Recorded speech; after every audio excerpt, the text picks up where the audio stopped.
Assalamualaikum warahmatullahi wabarakatuh. Bismillahirrahmanirrahim. Nawaitu talabal ilmin izalata jalim an namsi wa an sa'iri juhali wa ihya'an dini wa ibqa al-islami bil ilmi wa daral akhirati wa ridhallahi ta'ala wa syukran ala nikmatil aqli wa nikmatil syahadil badani fadhalillahi ta'ala ila hadratina bil mustafa sayyidina Muhammadin sallallahu ala alihi wa sahbihi wa sahbihi wa dzurriyyatihi wa ali bidkamana khususan khasatan ila muslimata kitab matabati bika sama Umar Abdul Jabbar wa jami talamidi wa musyikhana wa mu'alifi kutub alati ta'alamna wa lamna sanna ta'ala lahumul fatihah. أعوذ بالله من الشيطان الرجيم بسم الله الرحمن الرحيم الحمد لله رب العالمين الرحمن الرحيم مالك يوم الدين إياك نعبد وإياك نستعين اهدنا الصراط المستقيم صراط الذين أنعمت عليهم غير المغضوب عليهم ولا الضالين Rabbi firli wa liwalidayya mu'minina amin. Mari kita mulai pelajaran kita hari ini, yaitu kitab Mabadi Fiqh juz Rabi' ya, atau juz yang keempat, yang mana untuk hari ini dibahasanya untuk membahas tentang sholat Jumat. Mari kita mulai. Bismillahirrahmanirrahim. Qala al-musannif rahimahumullah ta'ala wa nafa'ana bi wa bi ulumi bidarin amin. Salatul Jum'ati utai kiku bab nerake salat Jum'ah. Salatul Jum'ati utai kiku bab nerake salat Jum'ah. Hukmul Jum'ati utai hukuman salat Jum'ah. Hukuman Jum'ati utai hukuman salat Jum'ah iku fardu ainin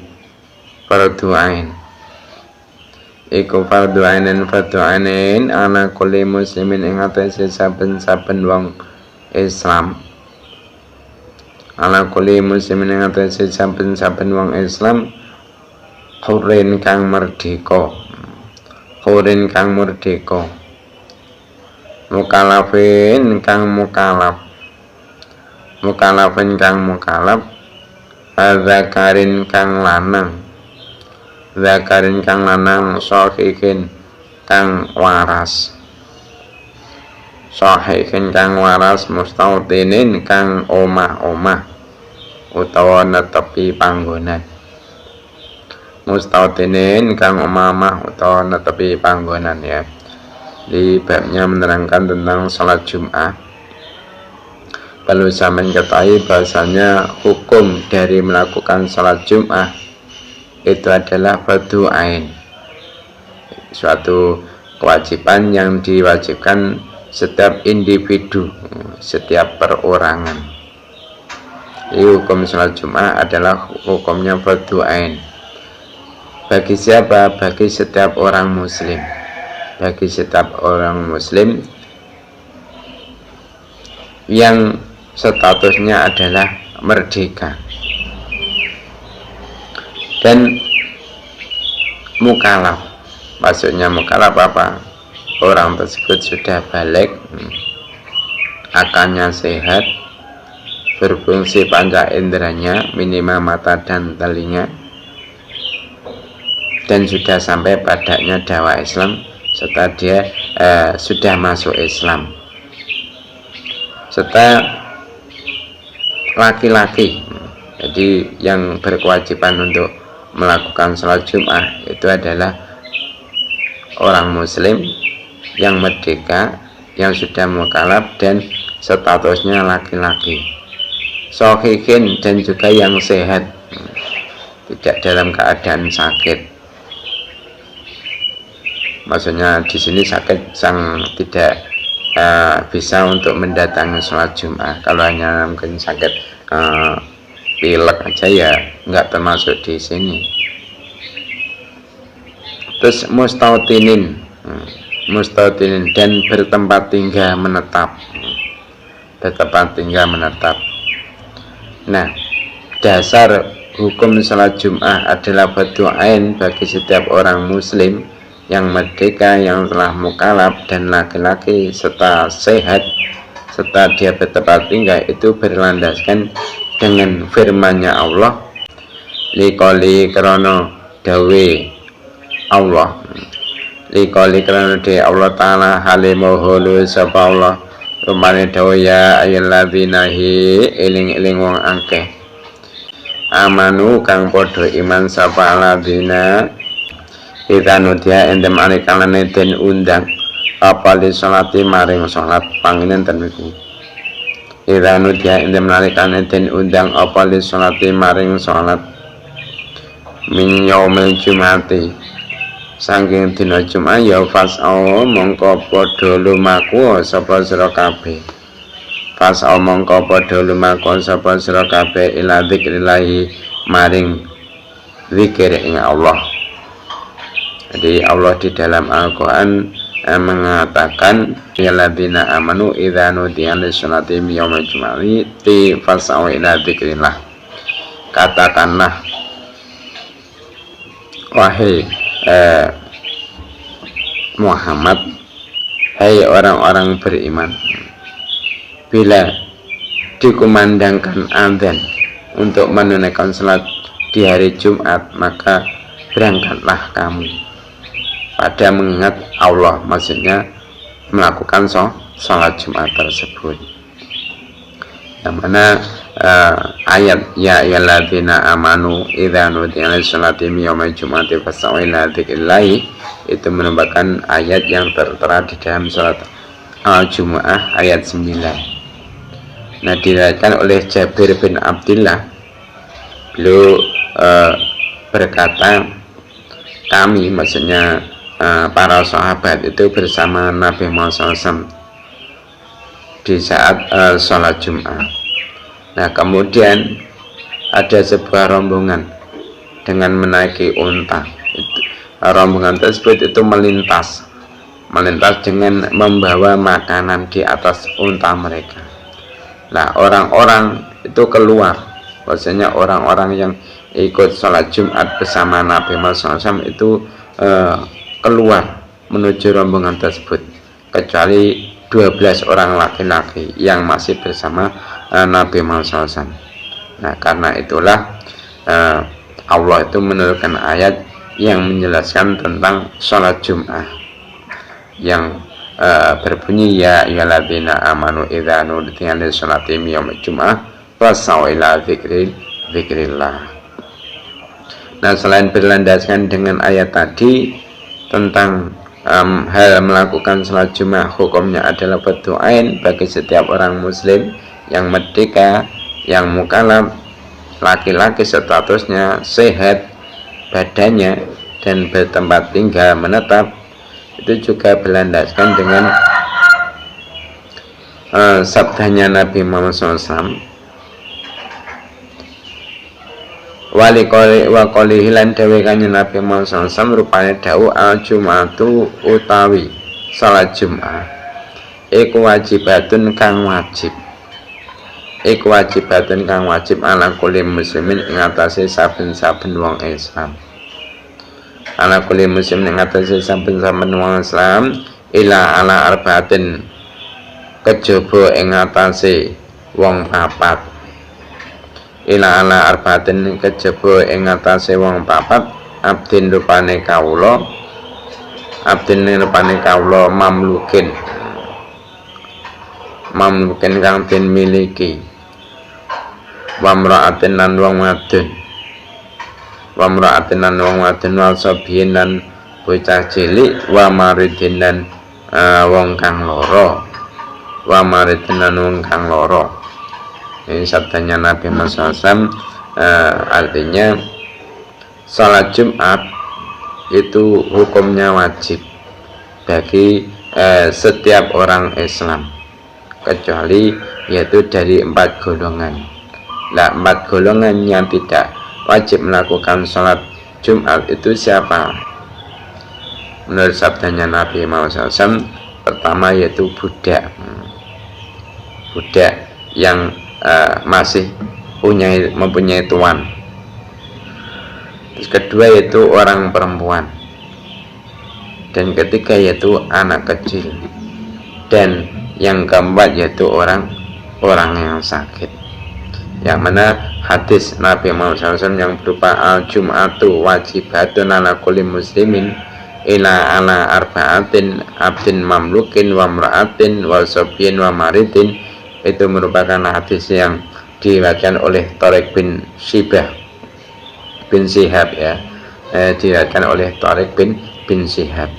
Nah, beliau yaitu nama aslinya yaitu Tariq bin Shihab bin Abdus Syams al-Ahmasi al-Bajali al-Kufi, dan beliau masih menemukan zaman jahiliyah. Jadi beliau itu masih memenangi zaman kebodohan, zaman jahiliyah. Nah, beliau itu ikut berperang, juga pernah ikut berperang pada masa Abu Bakar dan Umar sebanyak yaitu 34 kali atau 33 perang, dan beliau meninggal pada tahun 82 Hijriah. Nah, sekarang setelah kita mengetahui hukum dari melakukan salat Jumat, waktunya kita membahas tentang syarat-syarat dari melakukan salat Jumat. Surutul Jumati utai berapa syaratnya salat Jumat? Surutul Jumati utai berapa syaratnya salat Jumat? Iku al-awalu utai kang awal. Iku al-awalu utai kang awal iku antakuna yen to ono apa salat Jumat. Iku antakuna yen to ono apa salat Jumat iku fi abniyatin indam pira-pira bangunan. Iku fi abniyatin indam pira-pira bangunan istawtanaha kang netepi manggon ing abniyah. Istawtanaha kang netepi manggon ing abniyah sapa al-mujammi'una, sapa al-mujammi'una wong kang padha Jumatan kabeh. Sapa al-mujammi'una wong kang padha Jumatan kabeh. Sawaun iku padha uga. Sawan iku padha uga kanat utahe oleh ana apa abniyah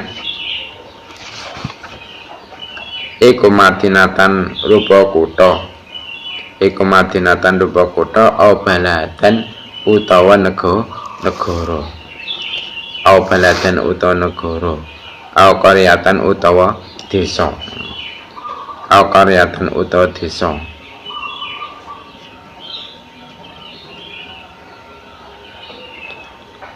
Au qaryatan utawa desa. Nah, syarat salat Jumat yang nomor 1 yaitu salat Jumat itu harus berada di lingkungan beberapa bangunan yang ditempati oleh orang-orang yang melakukan salat Jumat, baik itu berupa Madinah ataupun berupa balad ataupun berupa Korea.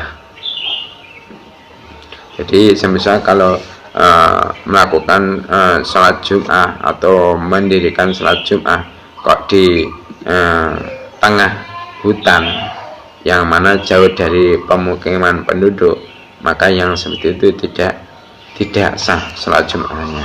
Jadi harus di suatu perkampungan yang ada penduduk aslinya, baik itu berupa kota ataupun balad ataupun Korea. Nah, yang kedua, asani utai kang kaping 7.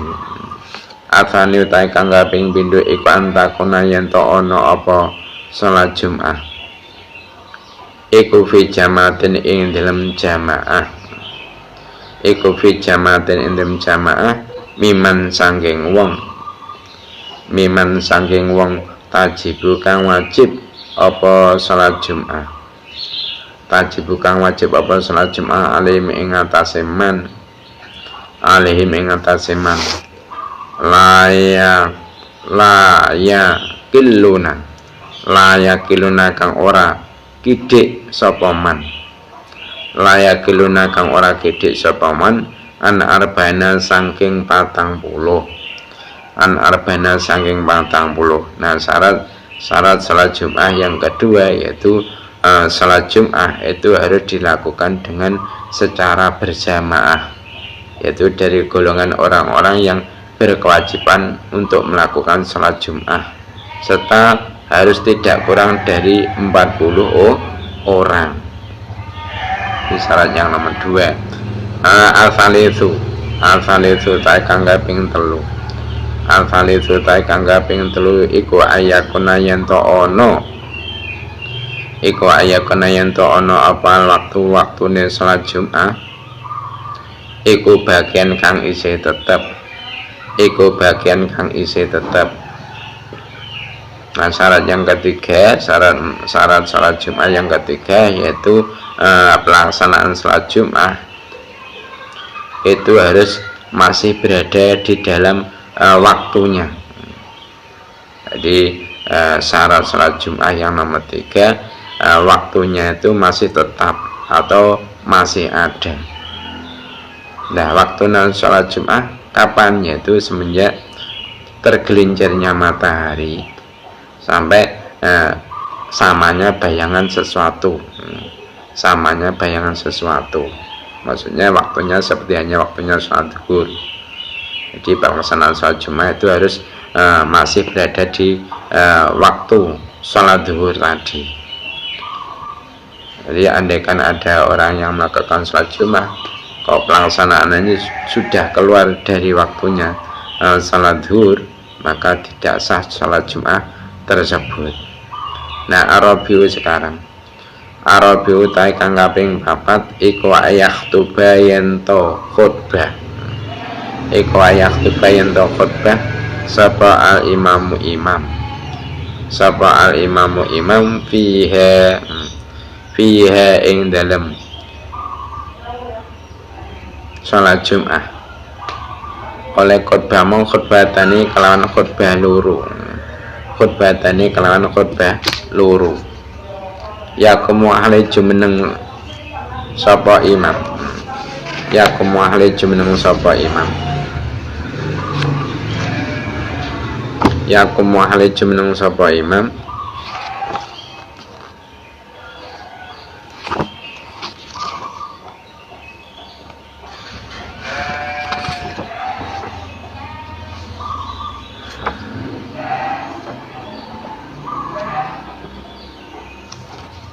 Pun ayakum wa alaikum nang sapa man fihi ma ena khutbatani wa jalisul nunggu sapa imam bainahuma ing dalam antara khutbah ini. Nah, sekarang syarat salat Jumat yang nomor 4 yaitu seorang imam itu harus melakukan khutbah sebanyak 2 kali, yaitu harus berdiri saat melakukan kedua khutbah tadi, dan ia pun juga harus duduk di antara 2 khutbah tadi. Nah, sekarang selanjutnya kita membahas tentang sunnah-sunnah di dalam melakukan salat Jumat. Sunanul Jumati utai babal sunate salat Jumat. Sunanul Jumati utai babal sunate salat Jumat iku al-ghuslu adus.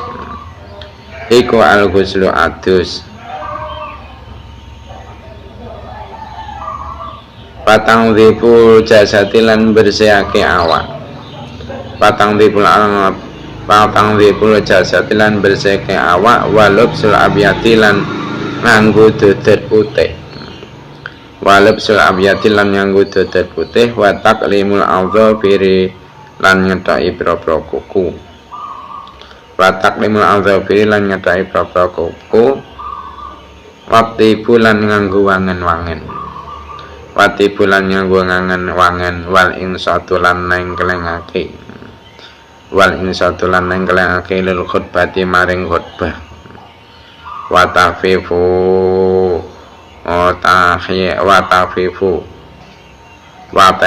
tahiyatul masjid lan nggelisake salat tahiyatul masjid wa tafifu tahiyatul masjid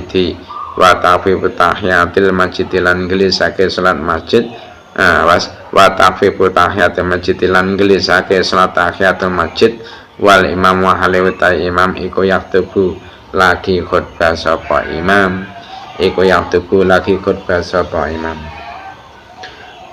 Nah, sekarang membahas tentang sunah-sunah melakukan sholat Jumat. Nah, kesunahan melakukan sholat Jumat yaitu disunahkan ketika kita untuk menghadiri sholat Jumat, disunahkan untuk mandi terlebih dahulu. Nah, ketika mandi ini diusahakan diniati semisal apa? Nawatul husna li qadai sholati jumati sunatan lillahi ta'ala. Jadi bersamaan dengan membasuh anggota badan pertama kali itu kita melintaskan niatan mandi, niat untuk menghadiri sholat Jumat. Semisal itu tadi nawatul husna li qadai sholati jumati sunatan lillahi ta'ala. Nah, adapun waktu disunahkannya mandi sholat Jumat yaitu mulai dari terbitnya fajar shadiq.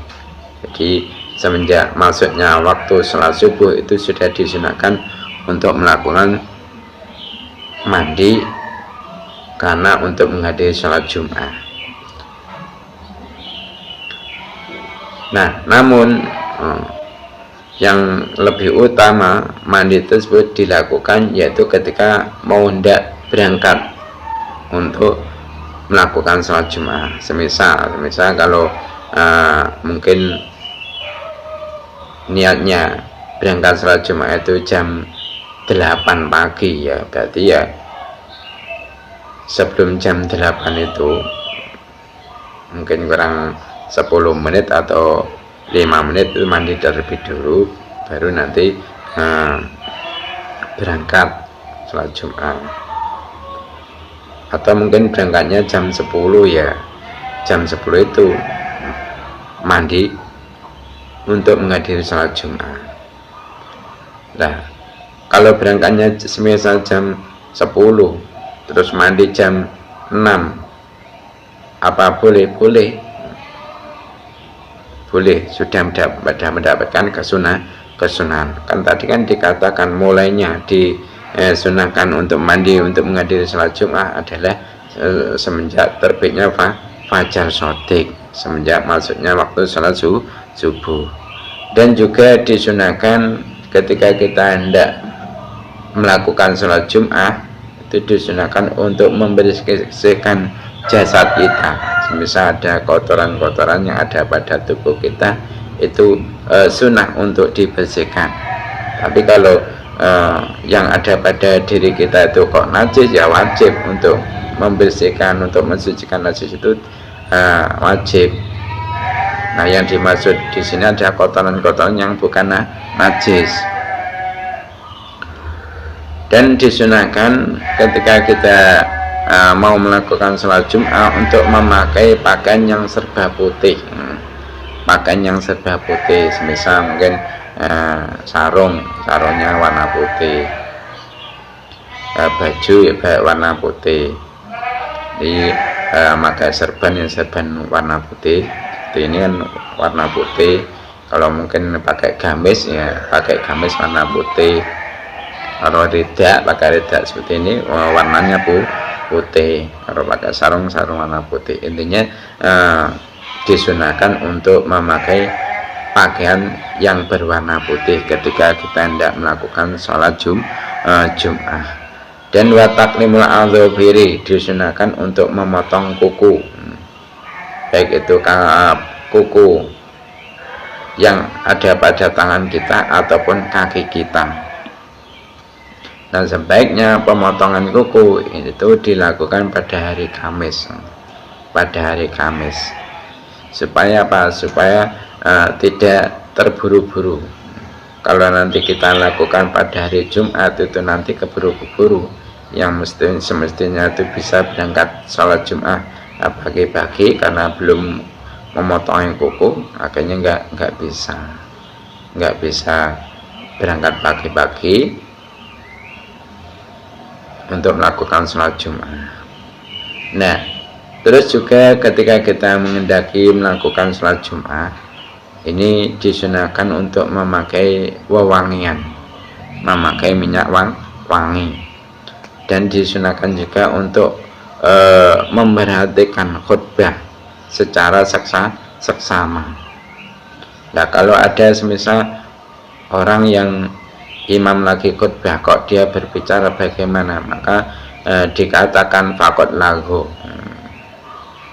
Maksudnya faqad lagho itu apa? Maksudnya salat Jumat dia itu tetap dianggap sah. Belum tahu dia ketika imam khutbah dia berbicara tetap sah salat Jumatnya, tapi dia tidak mendapatkan pahala dari salat Jumat tersebut. Ya kan, ya iman ya sudah menyempatkan waktunya tapi tidak mendapatkan pahala di sisi Allah, hanya bisa menggugurkan kewajiban. Maka diusahakan ketika khutbah itu dikumandangkan, diusahakan untuk diperhatikan secara saksama, jangan sampai disambil berbicara dengan teman-temannya ya. Nah, kalau memang terpaksa mengingatkan teman yang rame atau mungkin ada anak kecil yang rame, itu nanti jangan sampai dengan perkataan, tapi cukup dengan isyarat. Kalau dengan isyarat enggak termasuk menghilangkan pahala dari melakukan sholat Jumat, tapi kalau dengan perkataan itu bisa menghilangkan pahala dari melakukan sholat Jumat seperti itu. Dan kesunahnya lagi yaitu ketika kita itu datang untuk menghadiri sholat Jumat, kok ternyata imam itu sudah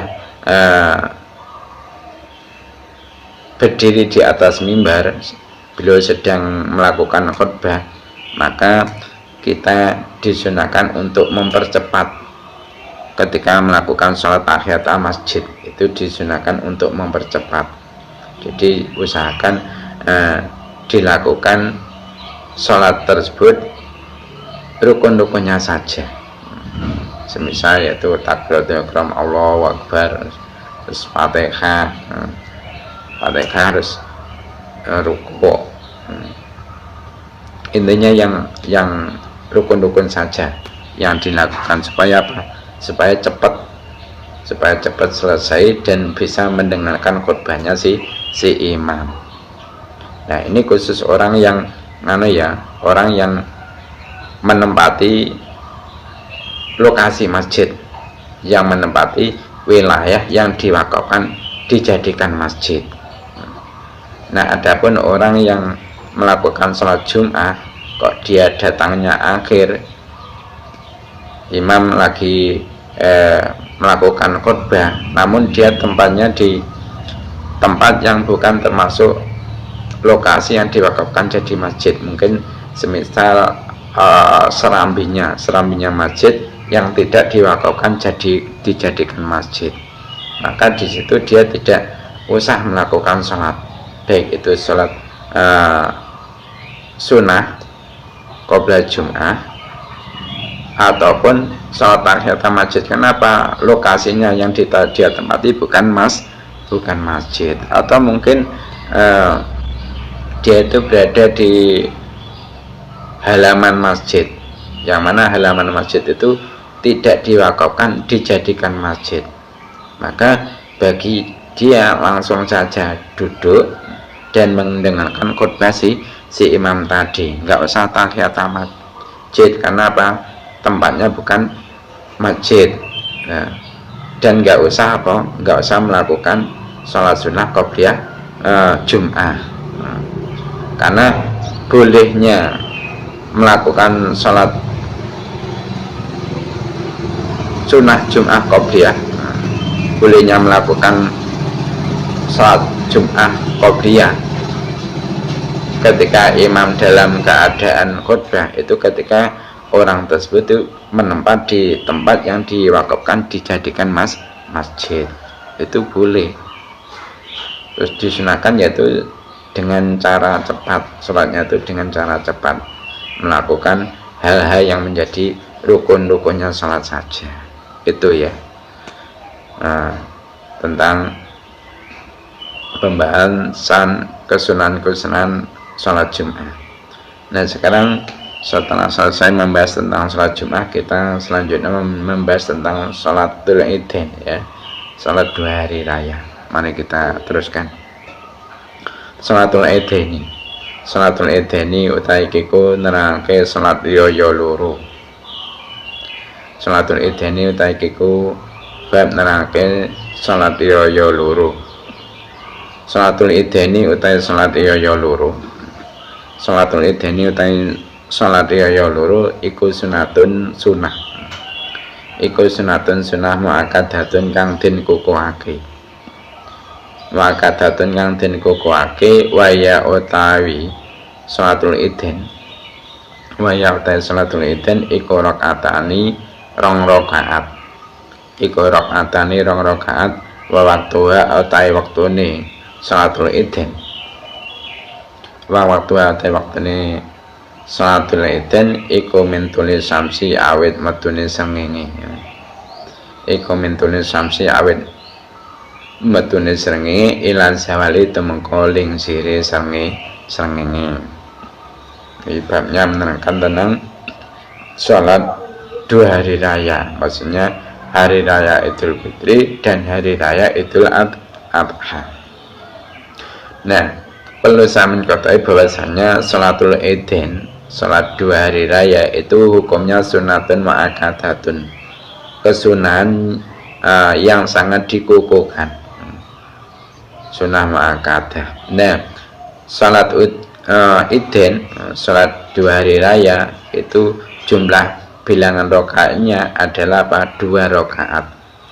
Jadi ketika kita ingin melakukan sholat hari raya, maka jumlah rakaatnya itu 2 rakaat, tidak boleh lebih, tidak boleh kurang.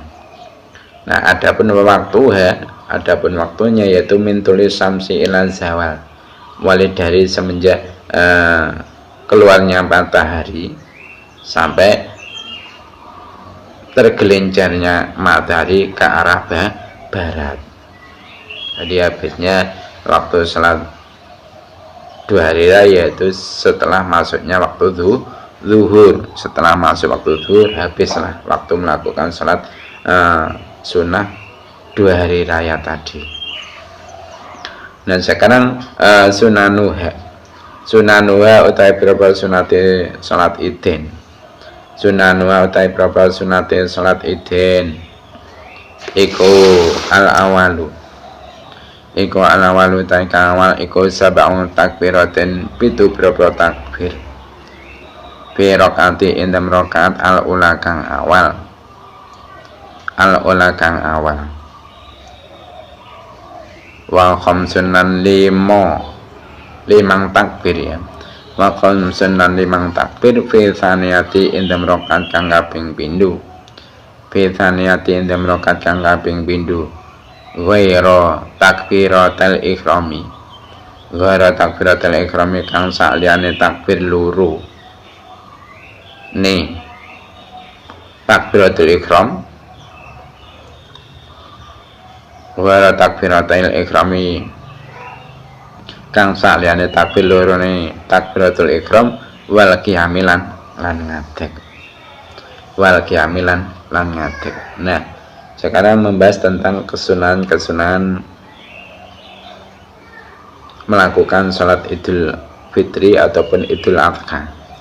Kesunahan-kesunahan melakukan sholat 2 hari raya itu yang pertama di rakaat pertama dari sholat Idul Fitri ataupun Idul Adha itu disunahkan untuk membaca takbir sebanyak 7 kali ya. Disunahkan untuk membaca takbir sebanyak 7 kali. Dan di rakaat kedua itu disunahkan untuk membaca takbir 5 kali. Nah, takbir 7 kali itu mengecualikan takbiratul ihram. Jadi kalau dihitung bersamaan takbiratul ihram, takbirnya di rakaat yang pertama itu sebanyak 8 kali ya. Jadi semisal usolli sunnatal idul fitri rakaatani imaman lillahi ta'ala Allahu akbar, ini satu toh takbiratul ihram, terus ditambah lagi 7, selain itu ditambah lagi 7, jadi jumlahnya menjadi 8. Nah, di sela-sela takbir itu, di sela-sela takbir yang jumlahnya 7 itu disunahkan juga untuk membaca tasbih, yaitu apa? Subhanallah, alhamdulillah, wa la ilaha illallah, wallahu akbar, wa la haula wa la quwata illa billahil azim. Semisal. Nah, setelah takbiratul ihram, sholli sunatan idul fitri rakaatani imaman ta'ala Allahu akbar, subhanallah, alhamdulillah, wa la ilaha illallah, wallahu akbar, wa la haula wa la quwata illa billahil azim. Allahu akbar, subhanallah, alhamdulillah, wa la ilaha illallah, wallahu akbar, wa la haula wa la quwata illa billahil azim. Allahu akbar, seperti itu ya. Jadi setiap takbiran itu antara takbir yang satu dengan yang satunya diisi dengan membaca tasbih, itu hukumnya sunnah. Nah, adapun yang ke rakaat kedua, itu tadi kan disunahkan untuk membaca takbir 5 kali toh. Lah, 5 kali itu juga mengecualikan takbir karena berdiri. Semisal di rakaat kedua, setelah kita selesai sujud dari rakaat yang pertama, sujud yang kedua itu kan kita berdiri membaca takbir. Sunat untuk membaca takbir Allahu akbar, berdiri tegak, itu takbir karena apa? Untuk berdiri dari sujud. Nah, setelah itu kita tambah lagi, kita disunahkan untuk menambah lagi takbirnya, yaitu 5 kali. Jadi kalau dihitung bersamaan takbir karena berdiri tadi, jumlahnya di rakaat kedua takbirnya adalah 6 kali. Nah, dari 5 takbir yang disunahkan ketika berdiri untuk melakukan rakaat kedua tadi, di sela-selanya antara takbir yang satu dengan yang satunya itu juga disunahkan untuk membaca tasbih seperti tadi. Tuh. Sekarang selanjutnya Afani utawi kang kaping pindho. Afani utawi kang kaping pindho iku khutbatani khutbah loro.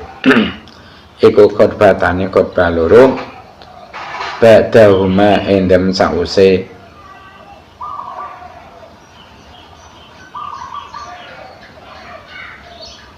salatul idin. Ba'daha endem sause salatul idin. Ayo kabiru kang takbir.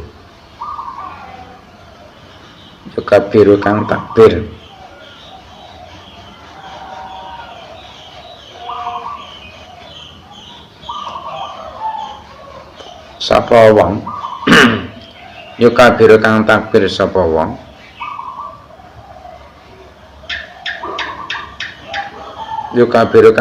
sapa wong mesti wong di sini apa? Imam.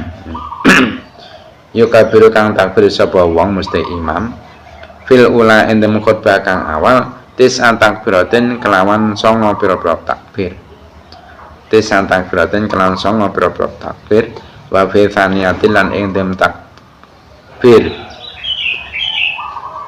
wa fi thaniyatin lan endem takbir endem khutbah kang kaping pindho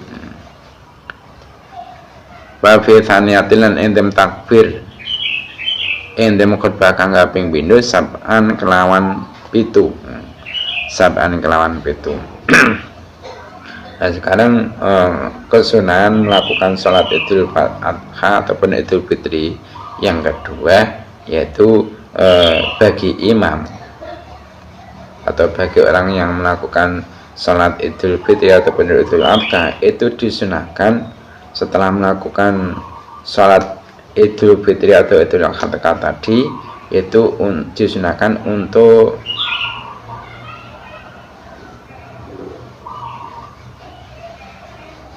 mana tadi khutbah ya. Disunahkan untuk khutbah khutbahnya ya 2 kali ya. Khutbah 2 kali. Nah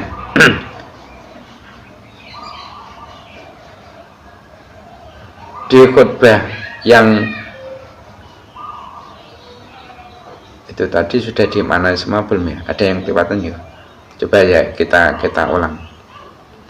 Alfani ya, Alfani utawi kang kaping pindho. Alfani utawi kang kaping pindho iku khutbatane khutbah loro ba'daha endem sause salatul Idin. Yukabiru kang takbir sapa imam bil ula endem khutbah kang awal tis'at takbiratin kelawan 9 pira-pira takbir ya. Wa fi thaniyatin lan ing dalem takbir endem khutbah kang kaping pindho sab'an kelawan 7. Jadi kesunahan melakukan sholat Idin yang nomor 2 yaitu disunahkan bagi imam untuk melakukan khutbah 2 kali setelah melakukan sholat Idin, yang mana di khutbah pertama ini disunahkan imam untuk atau khatib untuk membaca takbir sebanyak 9 kali ya, sebanyak 9 kali, dan di khutbah yang kedua disunahkan untuk membaca takbir sebanyak 7 kali. Berarti hukum khutbah ketika melakukan sholat Idin ini adalah hukumnya sunnah. Maka andaikan semisal ada orang yang tertinggal untuk melakukan sholat Idin secara berjamaah, maka ya masih bisa baginya untuk melakukan sholat Idul Fitri dengan sendiri. Berarti kalau sendiri ya nggak usah khutbah, kecuali kalau dengan keluarganya, mungkin keluarganya ada 4 bapak, ibu, terus anaknya 2 melakukan sholat Idul Fitri di rumah karena mungkin sudah ketinggalan di masjid ataupun di musola, ya tetap masih disunahkan dia untuk melakukan sholat Idul Fitri dan juga disunahkan khutbah. Nah yang mendengarkan ya keluarganya tadi, seperti itu. Nah sekarang al-falithu takang kaping 3. Al-falithu takang kaping 3 iku takbiru takbir min gurubi samsi awet surupi srengenge. Min gurubi samsi awet surupi srengenge min lailati Idul Fitri saking wengine riyaya fitrah. Min lailati Idul Fitri saking wengine riyaya fitrah ila ayadkhula temeka yen to manjing sapa al imamu imam fi sholati indem salat fi sholati indem salat fi idil adhalan indem raya kurban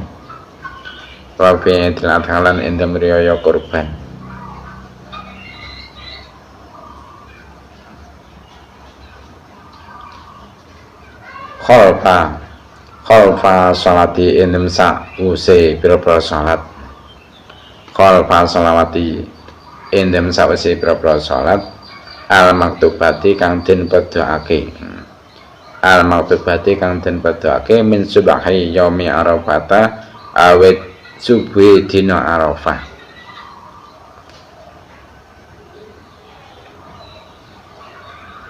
ila asri akhiri ayam tasriki tepka asare akhiri pira-pira dina tasrik ila asri akhiri ayam tasriki tepka asare akhiri pira-pira dina tasrik. Nah kesunahan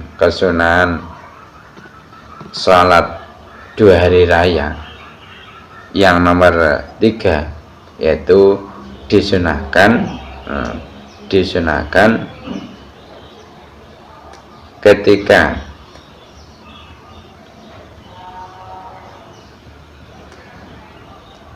mulai dari terbenamnya matahari di malam Idul Fitri itu disunahkan untuk membaca takbir takbiran. Jadi kesunahan membaca takbiran itu adalah dimulai dari semenjak terbenamnya matahari atau masuknya waktu sholat maghrib. Di situ disunahkan untuk membaca takbiran di hari raya Idul Fitri. Sampai kapan? Yaitu waktunya takbiran, kesunahan takbiran tadi sampai imam itu mulai melakukan sholat Idul Fitri. Nah, dan adapun di malam Idul Adha, adapun di hari raya Idul Adha, itu disunahkan melakukan takbiran sejak yaitu subuh hari Arafah. Maksudnya subuhnya tanggal 9 bulan Dzulhijjah. Jadi semenjak sekarang itu tadi malam itu kayak tanggal 9 bulan Dzulhijjah, maka subuh tadi di tanggal 9 bulan Dzulhijjah itu subuhnya itu kita sudah disunahkan untuk melakukan takbiran yang dilakukan yaitu setiap melakukan sholat wajib. Jadi setelah sholat subuh kita takbiran, terus nanti setelah sholat zuhur kita juga takbiran, setelah sholat asar juga kita melakukan takbiran, terus maghrib di malam hari raya Idul Adha itu juga setelah sholat maghrib kita melakukan takbir. Terus sampai kapan? Yaitu ila asri akhir ayam tasrik, sampai asar, sampai waktu asar hari terakhir beberapa hari tasrik.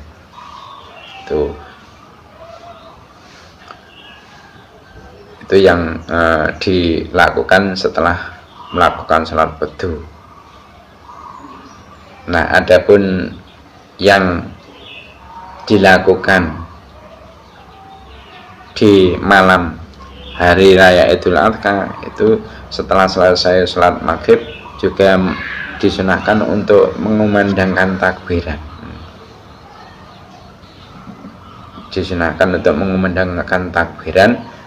Sampai imam itu tidak melakukan sholat Idul Adha.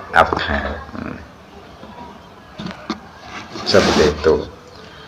Nah, sekarang mungkin itu saja yang dapat kami sampaikan untuk pelajaran hari ini.